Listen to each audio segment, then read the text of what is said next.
Leo tumeendelea kufanya ziara inayohusu utekelezaji wa sheria na taratibu ambazo tumejiwekea wenyewe na hasa katika majenzi. Yapo majenzi ambayo vibali vimetolewa vya kujenga ghorofa chache, lakini tumefika site wamejenga ghorofa nyingi zaidi. Yapo maelekezo ambayo ujenzi wake ulielekezwa ku set back kwa mita kadhaa, lakini tumekwenda site ujenzi huo hakuna. Yapo maeneo ambayo ujenzi wake ni kama huu hapa nyuma, ku block road service ambazo sisi tunazitumia kwa ajili ya maendeleo ya kila mmoja. Sheria hizo zimekiukwa. Maelekezo yangu, Mheshimiwa Mkuu wa Wilaya, ghorofa ziko 13, kibali ni cha ghorofa 6. Wataalamu wanapaswa kujiridhisha kuhusu foundation iliyojengwa kama inaweza ku accommodate ghorofa 13 ambazo hazina vibali. Wote mmiliki na mjenzi wote wakamatwa, wawekwe ndani. Tunapaswa tu control, kwa sababu hii ndio keki tulionayo. Huyu mtu ambaye amekuja kuziba road service kama sample tu ya wengine wote, abomoe mara moja leo na sio kwa kuchelewa.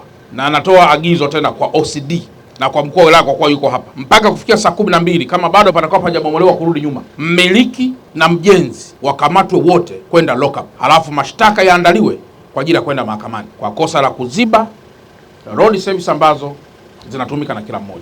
Mkurugenzi anakuwa na wajibu wa moja kwa moja wa kusimamia idara mbalimbali katika kutoa vibali hivi. Wapo pia vijana wetu katika idara hizi ambao wanakwenda kinyume kwa umakusudi.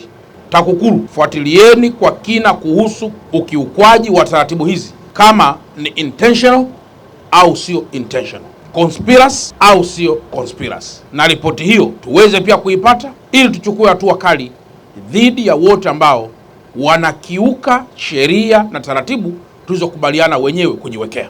Mheshimiwa Mkuu wa Wilaya pamoja na mkurugenzi, mwaka 2027 Dar es Salaam tunajiandaa na AFCON.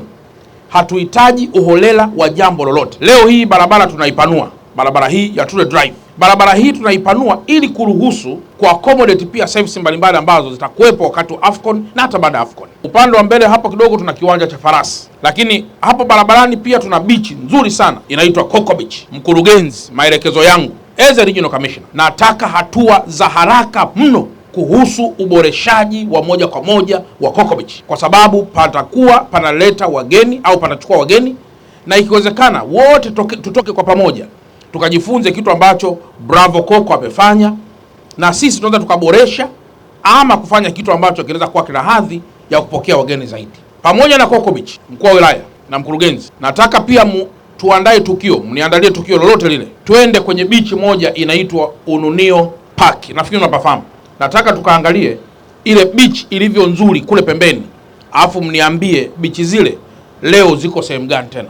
Kwa hiyo beach hiyo na beach zingine zote tuzitunze kwa sababu ya hadhi ya eneo lenyewe. Jana tumekuwa na mkutano wa Africa 50. Wageni wake kwa 40% wote ambao walitaka kutoka nje na mahoteli yao walikuja Bravo Coco. Kwa nini walikuja pale? Ni kwa sababu pamewekezwa. Kwa nini tena pasiwe na maeneo mengine? Kwa ukanda wote uwe na heshima. Na hiyo haimaanishi kwamba utamfukuza aliyoko pale, wala hakuna tatizo. Anaweza kuendelea kuwepo, lakini akiwa yuko kwenye eneo nadhifu.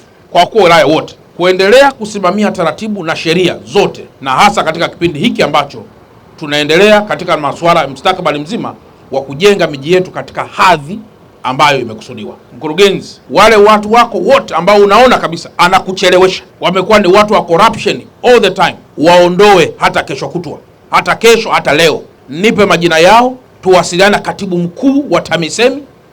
Wataletwa wengine wenye nguvu, wenye weredi, wenye nidhamu, wenye maono, wenye teknolojia, wenye ubunifu, ili waweze kuendeleza na kukusaidia pale ambapo wewe unaendelea au mkoa wao anaendelea, ili pia muweze kuungana katika kuleta uzuri ama kubeautify zaidi maeneo ambayo tunayo. Mkurugenzi, mnapotoa vibali ulizeni pia eneo hili, mtu akija kujenga ghorofa 10 ana block upepo wote ambao unakwenda huko nyuma.